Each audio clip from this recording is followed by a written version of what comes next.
Do you know what, if anything, makes work fun for you?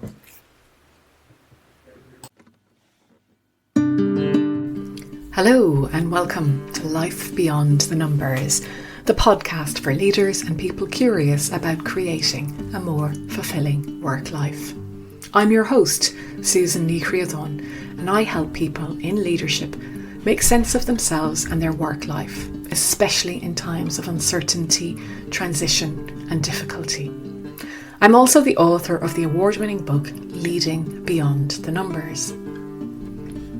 And I love real conversations, the ones that invite you to truly listen, that create space for reflection, to be heard and to feel understood.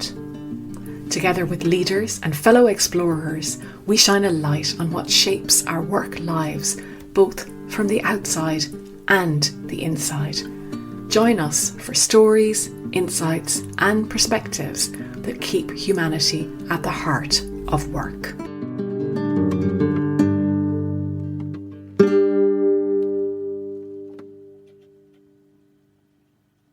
Today I am delighted to welcome Ben Legg to Life Beyond the Numbers. Ben, you're so welcome. Good to be here. Thanks for having me. I think I've only done one podcast conversation on a portfolio career, yet it's something that is so attractive and I don't know how much airspace it's getting, but to create a fulfilling work life for yourself, a portfolio career seems like such an obvious option. But to those of people listening who are going, what the hell is she saying? Yeah. What is a portfolio career, Ben? So at its simplest, it means you make money in multiple ways instead of having just one job. There are other definitions. They all border on that. It's like you are not just working for one company, etc. Now, at the lightest touch level, it might mean you still have a day job, but you have a side hustle. It needs to make money, otherwise it's a hobby. But basically, you're making someone inside, and it might be you're a wedding photographer, it might be you're breeding puppies. More common would be consulting or advisory work or something like that. But basically, you're starting to make money in multiple ways, and you start thinking of yourself as a business as opposed to an employee. Now, what typically happens is people get a taste for it, and at some stage start either winding down the day job, or the day job ends voluntarily or not. And they say, I'll go all in. And so the other types of portfolio career, we broke them into four. One is clearly a side hustler. The next that a lot of people know is freelancer. You are independent, but simplistically, typically the client defines the work that needs to happen. You pitch for the work, you do the work, you get paid. Then we have the focused experts, where you try to be the best at something. You could be the best urban planner. You could be the best drone lawyer, but basically you work out your ninja skill and you double down on it, build a brand around it, build content around it, and go out and charge top dollar and multiplies your knowledge and skills in multiple ways. And then the fourth is a multi-hyphenate, where basically you make money in lots of ways that aren't related to each other and you don't care. That's just how you want to live your life. That sounds like the most attractive to me. So there's a certain personality type that fits with that one. So is this something that you pursued for yourself, Ben? Because we'll come on to the Portfolio Collective in a moment. But what's your journey with portfolio careers been? So arguably I've had a side hustles most of my life. So if I start right at the beginning, my dad didn't believe in pocket money or allowances. You had to work for everything.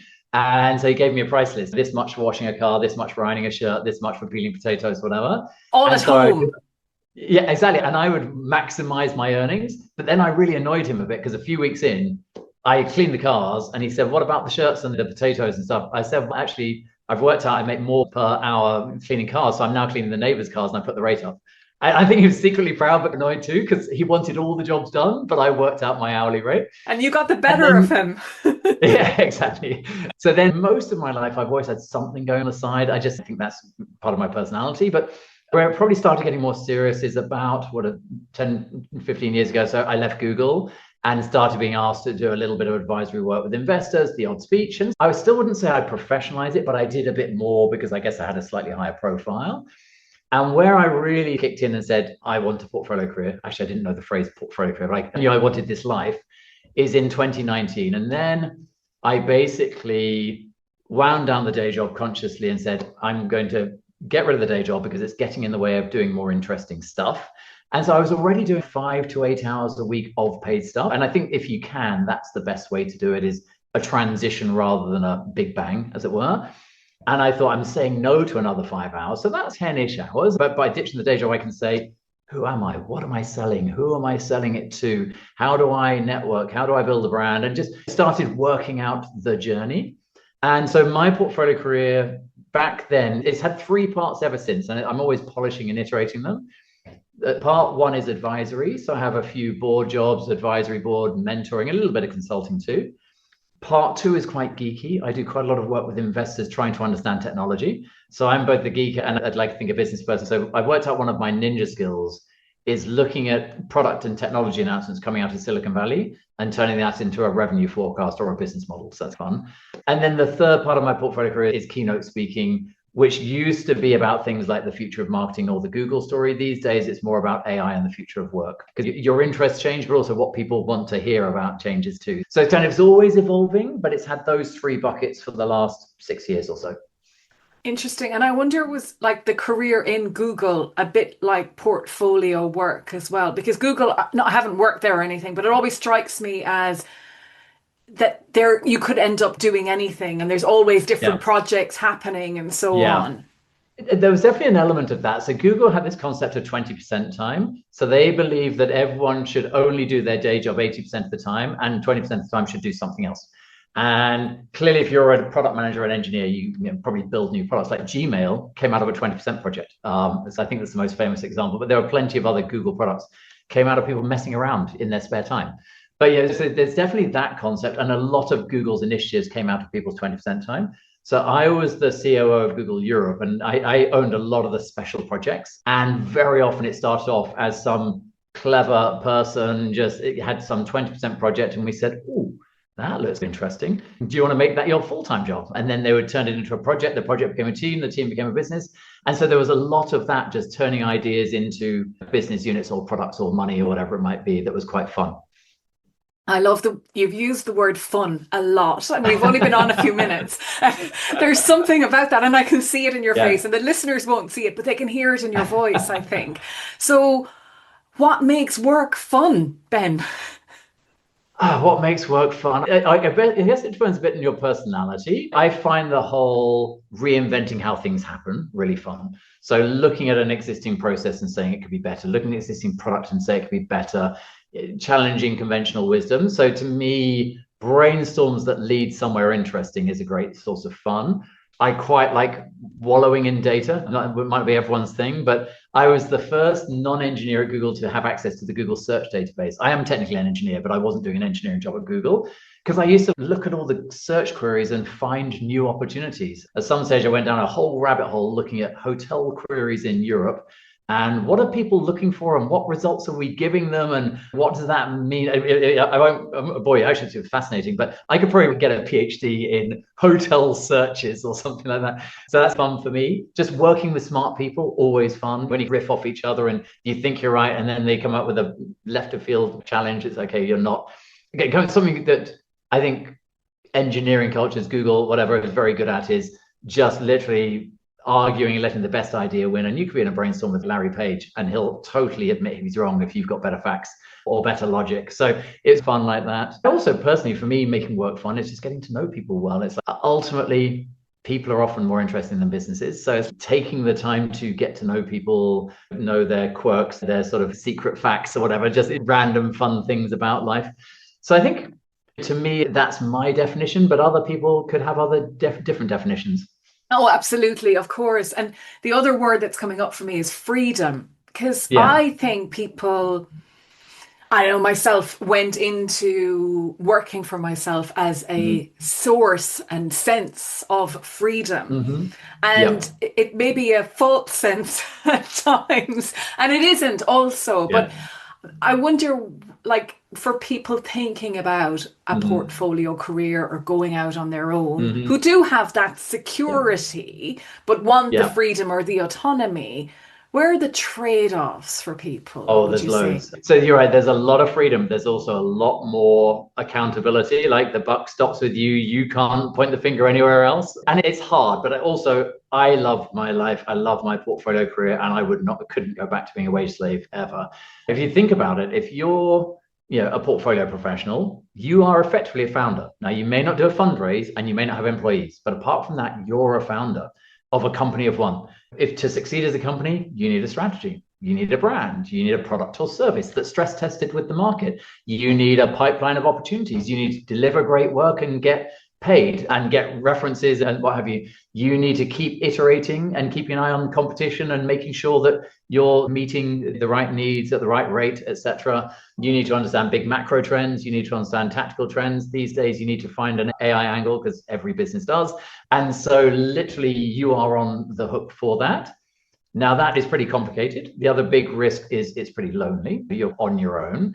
But when it goes right, you're working generally on work that you enjoy with people that you like, with a weekly schedule that mostly fits your life. Sometimes it's overwhelming or underwhelming. But then what I find is you learn to roll with the seasonal pattern. My first few years as a portfolio professional, I was really annoyed that August and December were rubbish. I now just roll with it. They're always rubbish. They always will be. Yeah, just take some downtime. But for a couple of years, I can buck that trend. No, I can't, turns out. So obviously different people have different seasons. So, but done right, yeah, you work with people you like on work you like with a rhythm that works with you, your family, your hobbies. You can typically earn better money if you become really good at something. And there's more resilience in it. You can learn at the pace you want to learn, not the pace your employer wants you to learn. And you've got multiple sources of income. So even if you lose your biggest client, you have others. Let's say your biggest client is 30% of your revenue. Worst case, you lose 30% of revenue. Whereas if you're in a full-time job, worst case is you lose all your revenue. And so I think done right, no one looks back, but it does take a lot of work. One of the biggest things that everyone needs to realize is this isn't easy. I think you need to put in minimum 8 hours a week. And that's even if you've got clients in just constantly polishing your brand, developing your proposition, networking, building your pipeline, etc. And if you don't have any clients, you can spend 40 plus hours a week. And if you're not prepared to do that, don't do this because you'll fail.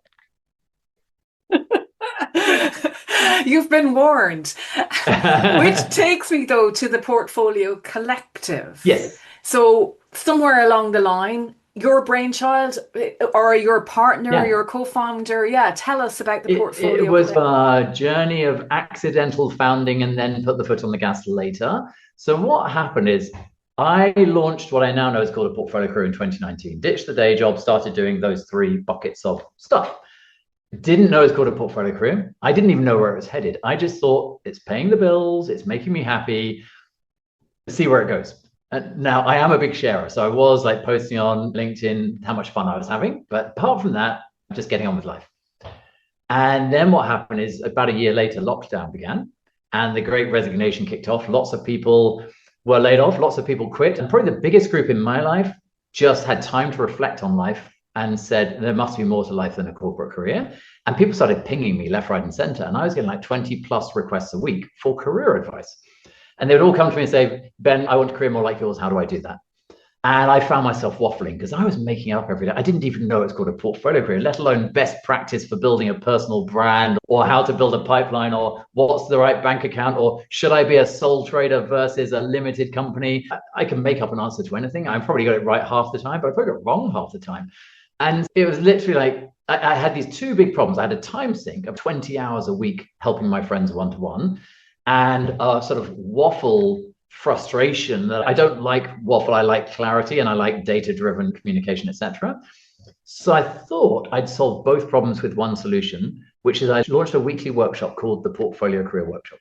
So straight away that tidied up my calendar. People say, Ben, can I pick your brains? Sure, here's a link, see you Wednesday. So I went from 20 hours a week down to 1.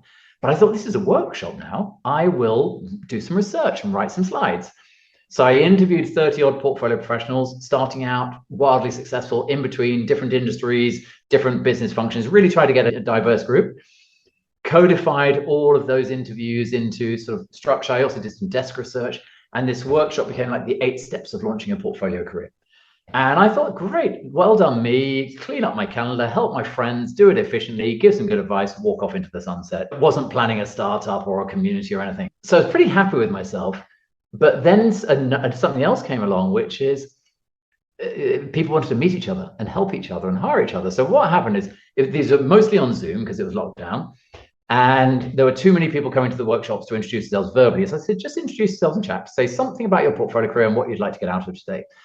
And it was fascinating. I was trying to present, but there was lots of really interesting stuff popping up in chat. And you get people saying things like, yeah, I was a general in the army. I now sit on 4 boards. I think I'm a rubbish board member. I don't even understand the P&L. Or I'm a professor at Oxford. I teach whatever it is, nanotechnology, but academic pay is rubbish. So I do consulting on the side. I think I price myself too low. I don't know how to price my services. All sorts of random stuff, but people just introduced themselves. And it was lovely and very humble, impressive people, but really just showing some vulnerability. And that was my only goal. But what then happened afterwards is people would ping me. Hey, Ben, I'm a fractional CFO. Can you connect with that general? I'll teach him about the P&L. He can teach me about how to land board jobs. Hey, Ben, can you connect with that professor? I might have a board job for him or an advisory role. But it was even like people pinging me saying, hey, Ben, can you connect with so-and-so? We're both based in Bath. We'll go for a walk. So it's just like lots of lovely connections. And what I realize is there are 2 big problems with portfolio professionals. They're complicated and they're lonely. The workshop was starting to solve they're complicated, although you can't learn it all in an hour. At least it was having a go. But the lonely bit was missing. So a few weeks in, I've been running this workshop for a few weeks. I was up to maybe 300 names in a Google Sheet. That was it. And I just thought I need to turn this Google Sheet into a community so that people can connect with each other without me getting in the way. I don't want to be the bottleneck because otherwise GDPR and stuff, it's always me being the bottleneck. It was all moving fast. This is literally 2 months into lockdown or something. So I need to build a community. So I posted a job ad for a co-founder. Fiona, my co-founder, came top out of 200 applicants. So she is the COO. And we've been building ever since. And so basically the mission of the Portfolio Collective is to help professionals understand, launch, manage, and grow successful portfolio careers. So it's like there for the journey. Before you launch one, what do I need to know before I ditch the day job? Launch does what it says on the tin. Manages the nuts and bolts. How do I build a brand? How do I build a pipeline? How do I price? How do I do contracts? All of that. And then grow is how do you keep evolving given the world's changing so fast? And long story short, we're up to about 16,000 members, about 50% UK, 50% rest of the world, lovely bunch of humans. And the main thing they do, which was the very first goal, is collaborate with each other, help each other, hire each other, learn from each other, etc. And then we layer on the odd additional event or course to add a little spice and structure. Wow. That's such a fantastic story. Like, it really is. It was almost like that was your destiny in a way. It came to you rather it was very than organic. It's just I like helping people and I like efficiency and try and pull the 2 together. Yeah, but also then it blossomed from that. Yeah. So it's such a lovely story. Yeah. And before we started recording, you talked about this wonderful painting. Now you can't see Yes. this, everyone listening, but this gorgeous painting behind Ben that his co-founder produced. So maybe you would just describe it like you did to me earlier, Ben. So the picture is a multicolored, quite vibrant, because the Portfolio Collective colors are very vibrant, picture of a bunch of, I guess, adults sitting on a wall, really hugging each other and just looking out into the dreamy horizon, as it were, with a kite with the colors of the Portfolio Collective. It's a very cool. There's 2 parts to the style, both of which I've forgotten. It's Fiona, my co-founder, wrote it. But number one is it's all drawn with one line, so that the line doesn't come off the page for the whole painting. The other, actually, you might be able to see this, Susan, is it's actually old newspapers behind the paint and then painted over. So it's got this kind of shabby chic look to it as well. I can't see that detail. Yeah. Fab. But that's quite fun. And so Fiona is I'd say frustrated artist. So she wanted to do art at university. Her parents said that's not a subject. So she studied design, worked in fashion and marketing. But when she gets an opportunity to do something artistic, she does. And she saw this big blank white wall behind me on my Zoom call and said, can I have that wall? And I said, yes. And a few days later, she turned up with this lovely picture. And do you find that with people who come to the collective, Ben, that they are frustrated artists or musicians or writers, that there's a creative inside them bubbling to have expression that perhaps they didn't have as, what you called it, a wage slave? Yeah, I would say there are plenty of creators. Everyone's got some kind of independent bloody mindedness, let's say, as in they want to throw off the shackles of corporate life. But for example, we've also got finance people and lawyers and people you might think are more conventional, but they've all just said, I'm going to make this work on my own. Now, are they probably the more fun accountants or lawyers? Yeah, probably. In fact, one of our members is a fractional CFO, but also a stand-up comedian. And he has lots of gags about funny accountants, which obviously it gives him probably plenty of material. So yes, it's certainly a portfolio career, I think, does give you a bit more time and almost like permission to indulge your creative side. Yeah, and that to me, that is something that I wouldn't have ever, maybe ever is a long time, but I wouldn't have found in myself or encouraged Hmm. in myself had I not left full-time Yeah, employment. yeah, yeah, Yeah, and it's amazing, I think, how many people don't know it's just bubbling under the surface and don't have yeah, the yeah, space to do it. exactly. And look, your own career, your background is, as I was saying to you, it's one of the most interestingly written bios. And by that as well, because it's packed with such a different background from the military Mhm. and working in Sarajevo Yeah. to Google to India, Coca-Cola to this, and probably Yeah, I lots pack in it in. between. Yeah. I think the world of work has changed utterly, Mm. especially in the last 5 to 10 years. But Oh, big since time. you Yeah. and I joined the workforce, even, I Yeah. would imagine, and now I'm putting us in the same age bracket, we may not be having a guess at that. We're in the And same ballpark for sure. Yeah. a generation at least. And what what have you taken from each of those different Hmm. pieces that are still with you Yeah. today? And even from the childhood where you were a budding Yeah. entrepreneur as a kid. Yeah.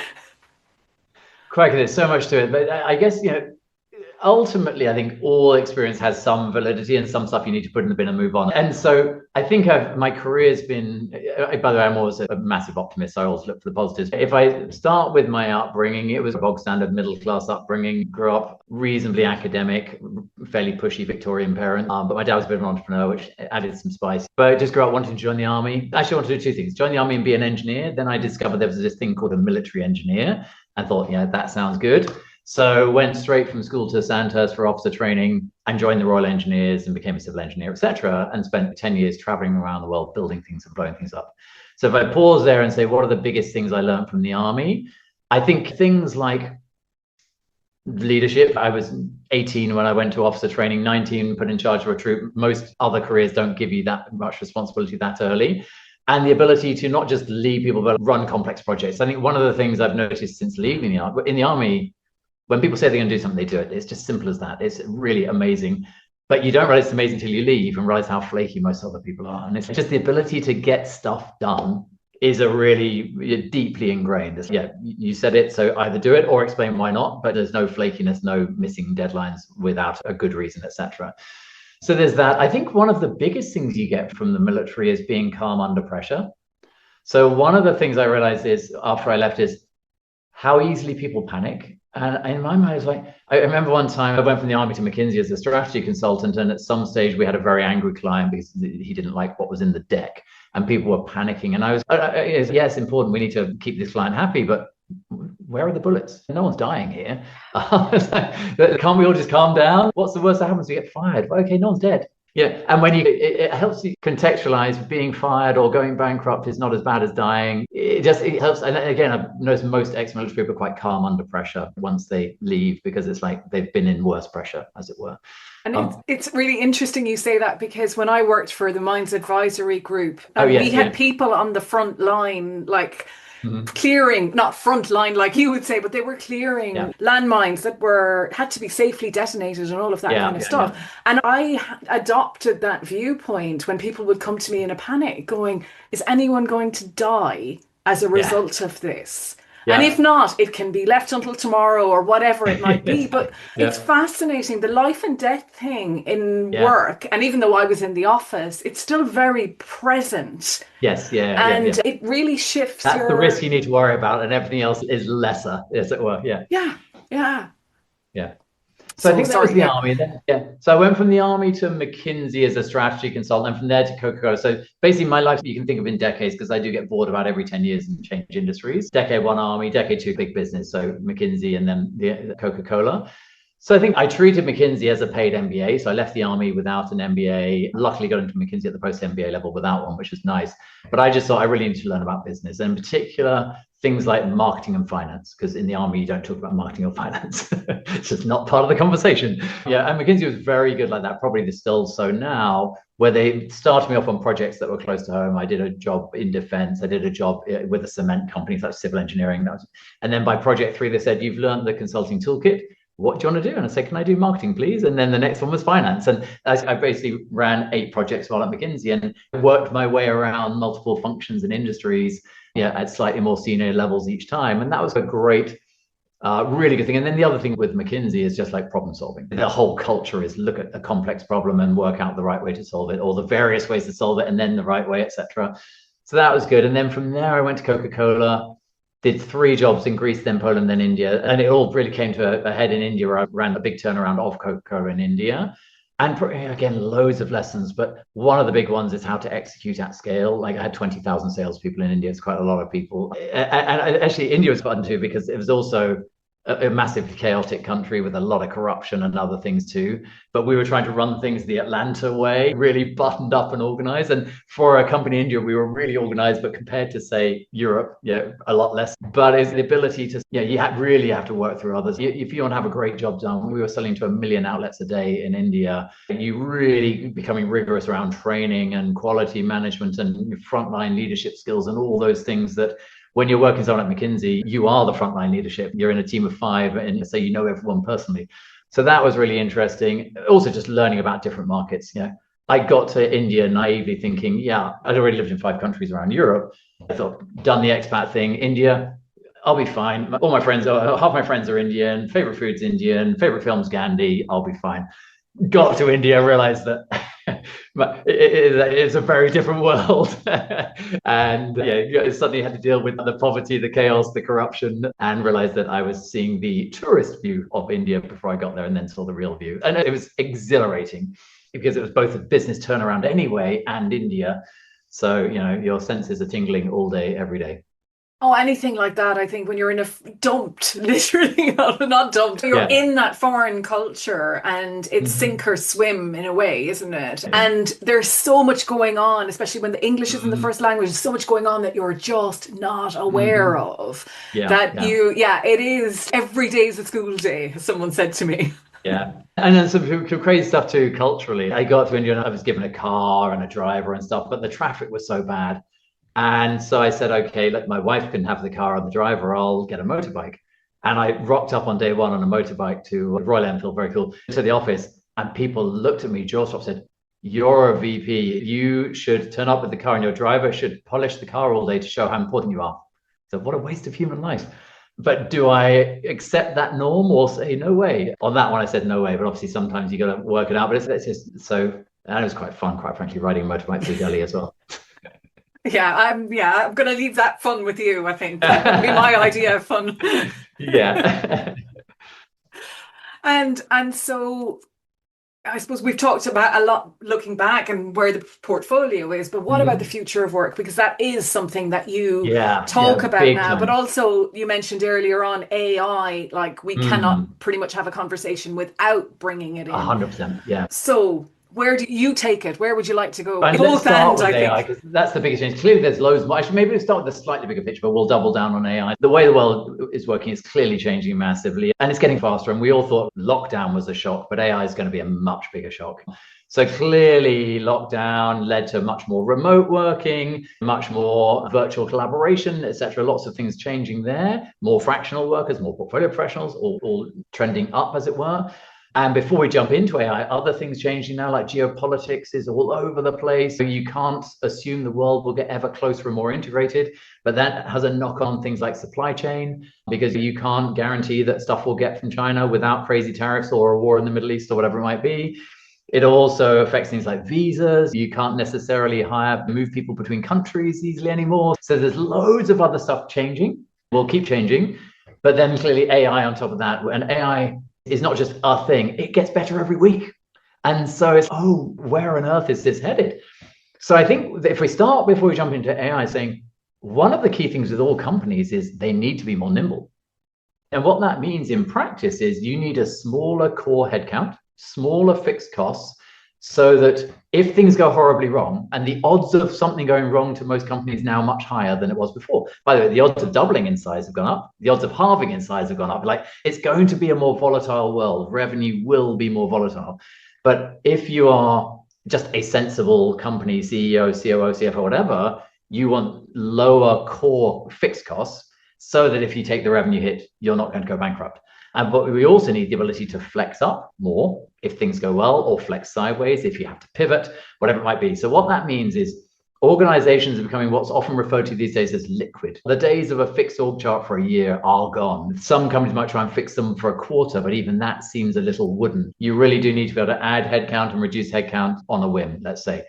And by the way, most companies haven't worked out the nuts and bolts of how to do that. So that's a massive part of the future of work, is working out how to have the most liquid organization while still keeping the best parts of culture and trust and efficiency. So there's a whole load of stuff going on there. And both layer it on, but also an enabler of that is AI. So if you think about AI, and not, I'm sure people on this podcast have different levels of AI, but AI isn't just writing a prompt, and it's not even just Gen AI where you make a cool image or a video. It's becoming agentic AI where you give tasks to the AI and it goes and does some thinking, but then you'll have multi-agent where agents manage agents and agents collaborate with other agents. So where does this end? The reality is no one knows. Actually, before I jump in, there was a fun post I saw on LinkedIn the other day. It said, okay, this is the range of forecast for the impact of AI on the future. The top line was AI does all our work and we have a life of leisure in which we grow vegetables and hang out with our family. The bottom line was AI kills us all. And the middle line was 0.2% GDP growth. Sort of showing how across the board all forecasts are. But yeah, I'm broadly an optimist. But if you come back to, we all need to adapt and adapt fast, pretty much. So one of my key takes is, with AI, especially when you think AI right now is really only affecting white collar work, but when you have robotics, it'll affect blue collar work too. So that's just going to be 5 years later. But ultimately, AI plus robotics will do most of the doing, as it were. So the world of work in the future will involve very little doing. It's all orchestrating in some way. And so what that means is, we'll start with work, then we'll come back to education. The future of work is imagining new ways of doing things. AI probably will never do that. It's designing those new ways. That might be AI enabled, but it's still human led. It's, let's try and build something new or different or whatever. It's maybe reconfiguring things, saying there's a process here, but actually we can change it or reconfigure it over, or take this product and apply it to this industry. That's a human process. There is the knowing what to do with it once you've got the end product, like present it, explain it, get buy-in.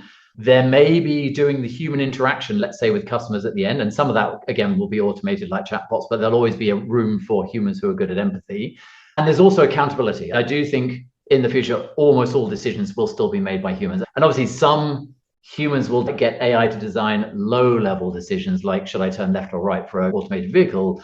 But the whole, is this vehicle suitable for the roads? It's still always going to be a human thing, because ultimately, if you want society not to implode, you need someone, a human, accountable for every important decision. Now, there probably will be other jobs created too, coming out of that. So if you think about what we all need to do, we all need to work out, how do we do more of the orchestrating and less of the doing? And it's a journey. I definitely am not an alarmist saying change in a year or you'll lose your job. That someone wise, ages ago, I think it might have been Bill Gates, but said something like, the world will change less in the next 3 years than you think it will, but more in the next 10 years than you think it will. I think this is another version of that. In 3 years' time, we'll broadly recognize that world. 10 years, we won't. And so we just need to get on that journey and move fast. And the other thing I say is it's easier than most people think. So a lot of people don't adopt AI because either the IT decided and said you can't, or because they're scared. But once you start chatting to AI, and that's it really, you don't have to type anything, just chat to AI. And before you know it, you're getting great value and becoming more productive and creative and a whole load of other things. And if you have to think of the knock-on effect for skills, one question I get a lot is, what about my kids? Because it is pretty scary. If you're the parent of teenage kids right now or kids at university, it's like pretty scary, because a lot of what used to be newly hired graduate work is being done by AI.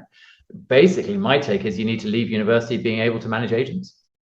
And the education system needs to get us to a point where they are masters of AI. I've been told, I haven't been through university in a long time, but a lot of universities are still saying AI is cheating. That's just nonsense. You've got to be using it. Clearly, you can't churn out AI slop, but that's part of being employable, is not churning out AI slop. It's being able to ask the right question, write the right prompt, define what good looks like, get some AI output, say, no, that's not good enough, iterate it 3 times, check with someone else, bring in a human versus AI as required, get something at the end of it and do an amazing presentation or run a great meeting with your output. Those are great skills. And then linked to that will be things like virtual collaboration with a mixture of humans and bots. It will be communication skills, storytelling. It will be empathy, emotional intelligence, probably creativity. And there'll be a whole load of skills. But quite frankly, it sounds like a much more fun curriculum than the one we've got now. But that is fascinating, right? It is really fascinating. And what I keep thinking about is school. Yes, yeah. And that pipeline of people who are 3 today, because if the world is unrecognizable in 10 years, they'll only be going into like high school or whatever then. So they're already behind, you could say. And do you give AI the problem to solve? Do you know how? Possibly. Yeah, because how do you change an institution like an education institution to gear up for this and also somehow keep the balance of humanity? Because you can't, like, there's a lot of research coming out now about how kids aren't as, they're not asking the same questions that we did. They're not as cognitively faster. I don't know what the exact terminology is, but so where's that balance, Ben? It's tricky, isn't it? So I think it was a comedian said recently that we should put AI in charge. If you compare the intellect and reliability of AI compared to many world leaders, you get better decisions and better answers and more reliability and predictability and other stuff. Anyway, that's a subject for another day, but it's funny. But yeah, coming back to our kids, I think there's a few parts to it. If you really go down this rabbit hole, and I'll start actually not talking about AI for productivity, but something that Finland brought in a while ago is helping all kids understand fake news, like to check sources and understand stuff.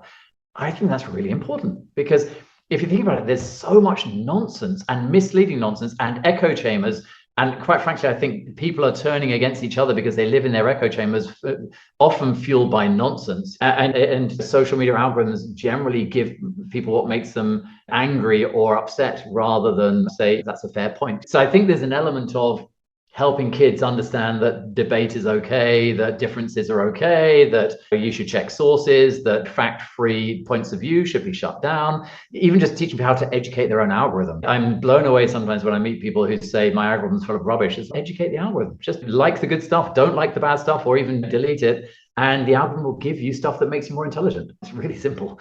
So but we need people to do that. So that's not even really AI, that's more social media. But I think it's a really important skill. But when it comes to AI, I think we really do need to teach kids. For example, I've got a lot of kids. My oldest is 31, my youngest is 5. Basically, two buckets with a very big gap in between. But even with my young kids now, we're using AI in fun ways. For example, bedtime stories. And so we've built a gem from Gemini, which is just like a little custom GPT, really easy to do. And we've got these characters. My son is Super Jasper, my daughter is Pixie Pippa, and they've got personas and images. And every night at bedtime, we chat to the bot. It tells us a story, gives us some images. It's really fun. And they're just learning to give instructions and do creative stuff with AI.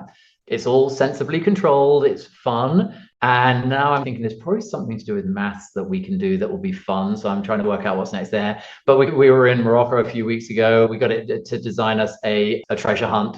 And so I'm just getting, because I'm not sure schools will do the right thing in the right order. I'm just getting my kids to learn how to work with AI from the very beginning. And I think we all need to do something similar. So another reason that we all need to become good at AI is we need to work out how to educate our kids in the absence of an education system that keeps up. And on the back of my head all the time, I've got this, that's one thing, yes. But it's the tax system as well, Ben. And you talk about liquid businesses and fixed organization charts. And if we're to become, do we have to move away from a social welfare type state as well? Quite possibly. Wow, that's some big questions there. So I'll give you a couple of thoughts. One is things like, let's say, stopping clever immigrants coming in because you're not giving them visas. In this day and age, when the workforce is fluid and there's portfolio professionals everywhere, you're not forcing companies to hire talent locally. They'll just hire consultants from abroad. And so all that's happening is they're paying tax somewhere else. You might as well let them in and let them pay their taxes. So in my mind, it's weird. It's like the drawbridge has been pulled up on most democracies roughly when it doesn't matter anymore because you're not protecting jobs because no one has to go to the office anymore. And so it's like a very weird late thing. Let's say you're, I don't know, Polish and no longer welcome in the UK or can't get a visa, you can still work for British companies. You just do it from Poland. So there's definitely an element of immigration's got it all wrong and won't really help. It won't create local jobs at all. It will just reduce the tax base. So that's one area. But you're right, the whole, should we have a universal basic income, for example? Are we all going to be so unemployable because AI and robots will do our job? I don't know, but if I was in government, I would make a plan just in case, because there is a scenario, and theoretically, it's a lovely scenario, whereby the cost of most things that we take for granted go down to zero. Because in theory, robots could make food really cheap, and accountancy would be free, and law would be free, and loads of stuff that we now pay for is free. Amazing. Our cost of living goes down to not zero, but very low, because that's great. And then you have a universal basic income that pays for our lives. And we do literally grow vegetables and hang out with our families and have a lovely life, or just have great hobbies. That is one possible end state. I'm guessing there's a 5% chance that it's not high, because I think human ingenuity has always come through technological breakthroughs and come up with new ways to add value to society, new roles, etc. I'll give you a fun example that I just discovered last week. I read an article in the Times, but it was a really interesting fact, which is 10 years ago, Geoffrey Hinton, who's the godfather of the internet, said you can stop training radiologists now because we won't need them in 10 years' time. In 2026, there are 25% more radiologists in the UK than 5 years ago. Now, that might sound weird. And by the way, one of the companies I've worked with as part of my portfolio career has developed AI to read cancer scans, and it does do it better than humans. But what happens, there's this other law, it's called something like Jevons law, some, I'm sure, clever professor or engineer or whatever, said when the cost of doing things comes down, demand goes up. So if you think about, let's say, breast cancer scanning as a case study, historically, the UK has done one scan every 5 years. We all know that's not enough. If you can do it with AI, it should probably be every year. But that's 5 times as many scans. So even if you take out the workload of reading the scans, because AI can do it, you need more humans to explain the results to the patient. Fascinating. Do you see what I mean? So there's all these knock-on effects. So I am definitely not a black or white forecaster in the world of AI. I'm a shades of gray person. And I think there's going to be all sorts of knock-on effects. So for example, another one that may end up the same is something that I've observed, that a lot of people use AI as a psychologist or a coach or whatever. So great. So you might say all the psychologists and coaches will be out of work, but it might be that more and more people get some psychology and coaching from AI, but now and again say, now I need a human. And they've got used to having it and think, this is cool, but now I need an expert. It's when you go to the gym, but now and again you need a personal trainer. Yeah. So will we literally start creating more demand with all these things that become free or cheap? And then that spins off other jobs. I don't know how this plays out, and no one does. And anyone says they do is a liar. But on balance, I think human ingenuity and this world of abundance will create other roles. And we just need to be more nimble. One thing I feel very confident is the pace of change will be faster than anything we've ever seen before. So we all need to be constantly upping our game, learning new skills, keeping one eye over the shoulder for threats, but also looking for new opportunities at a pretty fast pace. And just before we go, because I'm fascinated by that story you told about your kids and writing AI, doing the stories at night and everything like that. So where do you see their future?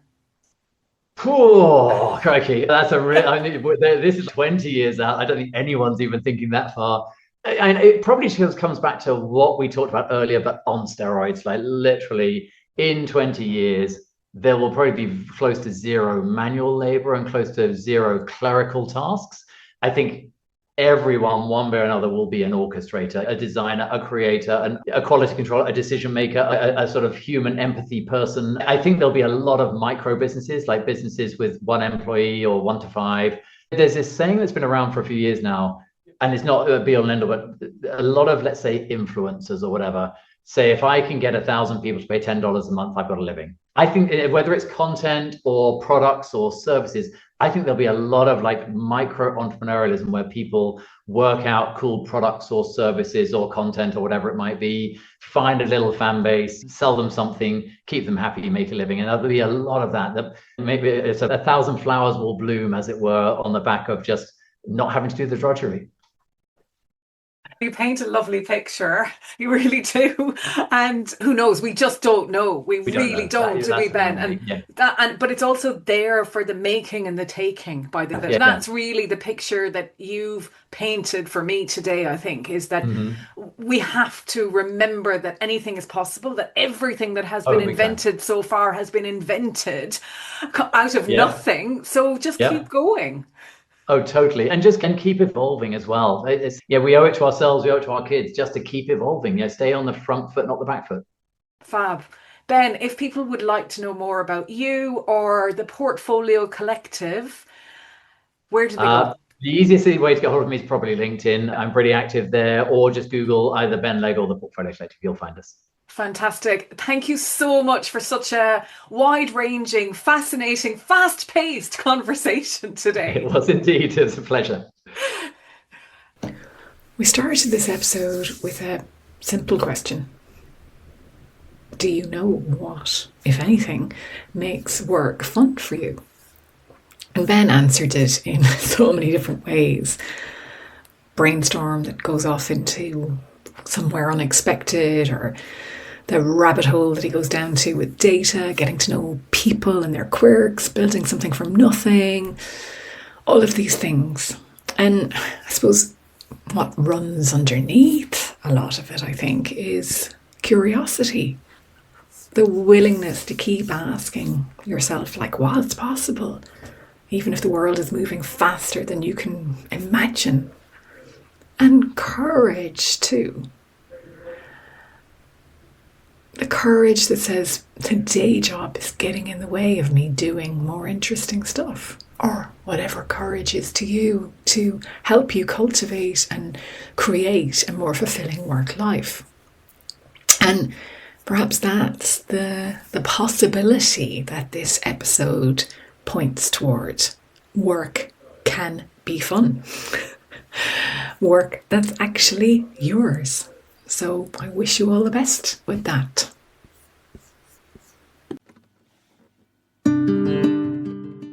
Thank you for listening to Life Beyond the Numbers.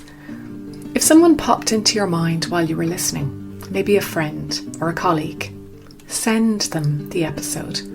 Chances are they'll appreciate it too. And if it spoke to you, a few kind words in a review can help others like us find it too.